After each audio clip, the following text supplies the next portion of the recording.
তিনি নাকি সব সমস্যার সমাধান, অর্থাৎ তার কাছে নাকি সমস্ত সমস্যার সমাধান আছে।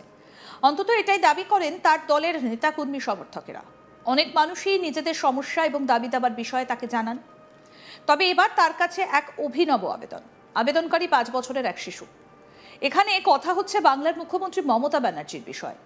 মুখ্যমন্ত্রীকে দিদুন সম্বোধন করে চিঠি দিয়েছে 5 বছরের শিশু ঐতিহ্য দাস। চিঠিতে কি লিখেছে ঐতিহ্য? চলুন প্রথমে ঐতিহ্য লেখার চিঠিটা একবার পড়ি। চিঠিতে লেখা, প্রিয় মমতা দিদুন, আমার নাম ঐতিহ্য দাস, বয়স 5, আমার বাড়ি আসানসোল।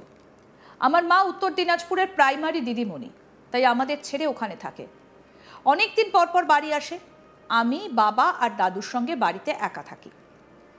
আমার খুব কষ্ট হয় মাকে ছাড়া। আমি আমার মাকে খুব ভালোবাসি। তুমি তাড়াতাড়ি মাকে বাড়ি পাঠিয়ে দেবে, আর যেন আমাকে ছেড়ে না যায়।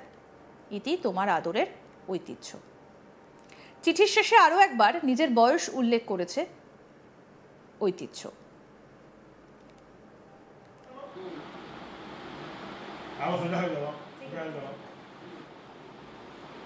সম্প্রতি 2021 সালে নিয়োগপ্রাপ্ত 16,500 প্রাথমিক শিক্ষকের পোস্টিং ঘিরে চাঞ্চল্য ছড়ায় রাজ্যে। ইচ্ছাকৃতভাবে বাড়ি থেকে দূরবর্তী জেলায় তাদের পোস্টিং করা হয়েছে। এই অভিযোগে একাধিকবার মুখ্যমন্ত্রী মমতা ব্যানার্জি সহ একাধিক দপ্তরের দ্বারস্থ হয়েছেন তারা। বছর ঘুরলেও সুরাহা মেলেনি। আর এবার দেখা গেল উত্তর দিনাজপুরের রহতপুর এফপি স্কুলের শিক্ষিকা স্বাগতা পাইনের বছর 5-এর সন্তান ঐতিহ্য দাস ঠাকুরদার সাহায্য নিয়ে মুখ্যমন্ত্রীর উদ্দেশ্যে লিখল খোলা চিঠি। শুনুন একবার ঐতিহ্যর কথা আপনাদের শোনায়। কি বলছেন ঐতিহ্য, শুনবো তার কথা। তুমি কাকে চিঠি লিখেছিলে? মমতা দিদুনকে। কেন? কেন? তাদের মা কাছে চলে আসুন। কেন? মাঝে মাঝে কষ্ট হয়? হ্যাঁ। কেন মমতা দিদুনকে কাছে চিঠি লিখলে? কেন লিখলাম? কেন লিখলে? মা বলেছিল যে একমাত্র মমতা দিদুনে এই মাকে কাছে আনতে পারবে। এখন কার কাছে থাকো? দাদু আর বাবার কাছে। কষ্ট হয় মাকে চলে থাকতে?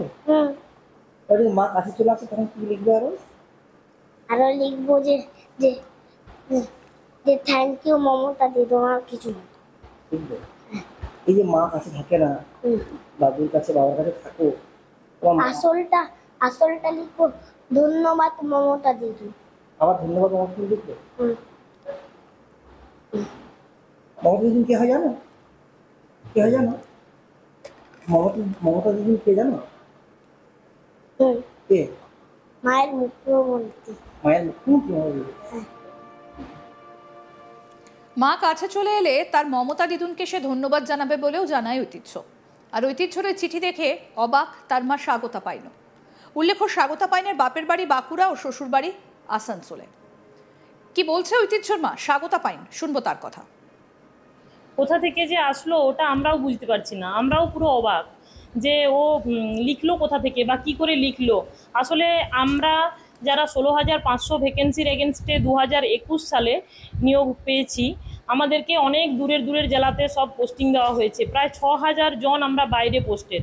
তো আমরা প্রতিনিয়ত চেষ্টা করে চলেছি যে যাতে আমাদেরকে একটুখানি ট্রান্সফার দেওয়া হয়।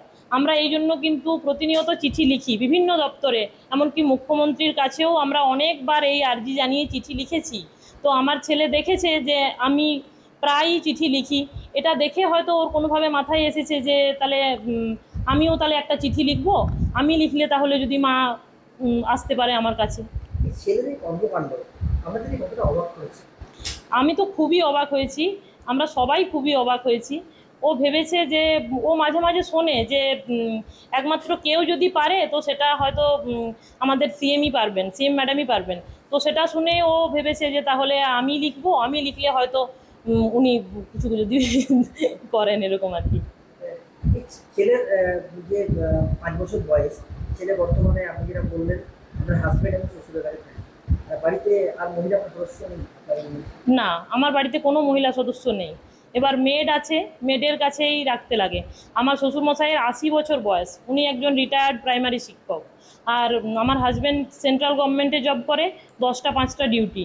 এরপর ছেলে খুবই অসুবিধার মধ্যেই ছেলেকে রেখে দিয়ে যেতে হয়, কিন্তু ওর যেহেতু একটুখানি প্রবলেম আছে, ওর একটু অ্যাজমা আছে, তো সেই জন্য আমি ওকে ওখানে উত্তরবঙ্গের ওয়েদারের সাথে ওর খাপ খায় না, ওই জন্য ওখানে নিয়ে যেয়েও ওকে আমি রাখতে পারি না। প্রথমে কিছুদিন রেখেছিলাম, তাতে করে খুব অসুবিধা হয়েছে, খুবই অসুস্থ হয়ে পড়েছিল, ওই জন্য আমি নিয়ে আসতে বাধ্য হয়েছি। এখন ও বাড়িতেই থাকে। বর্তমানে আপনার পোস্টিংটা কোথায়, কোন জেলা? আমার পোস্টিং হচ্ছে উত্তর দিনাজপুর জেলা, করণদিঘি সার্কেল। ছেলেকে কত বছর থেকে এইভাবে একা ছেড়ে আসছে? ছেলে 3 বছরের পর থেকেই ছেলে এখানে আছে। ছেলেকে ছেড়ে থাকছেন, দুধের শিশু, কতটা কষ্ট হচ্ছে এখন?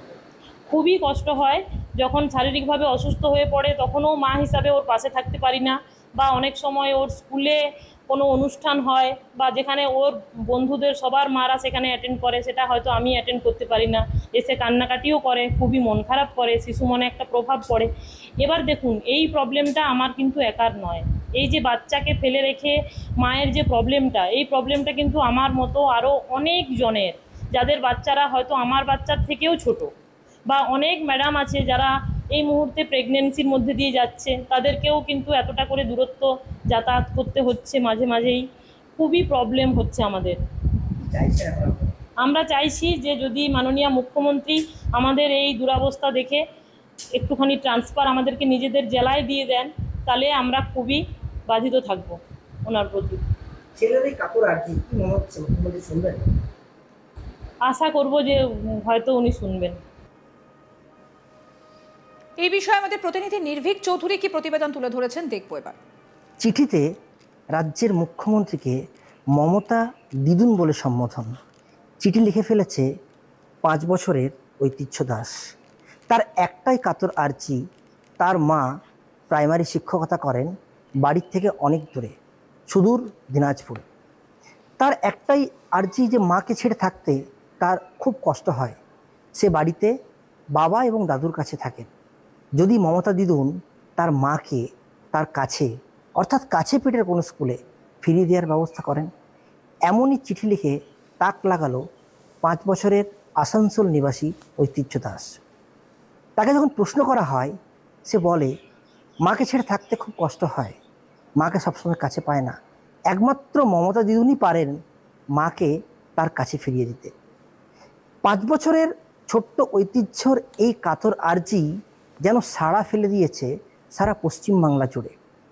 এখন দেখার বিষয় এটাই, আদৌ কি রাজ্যের মুখ্যমন্ত্রী মমতা বন্দ্যোপাধ্যায় 5 বছরের এই ঐতিহ্যর কাতের আবেদনে সাড়া দেন, নাকি একই অবস্থায় পরিস্থিতি বজায় থাকে।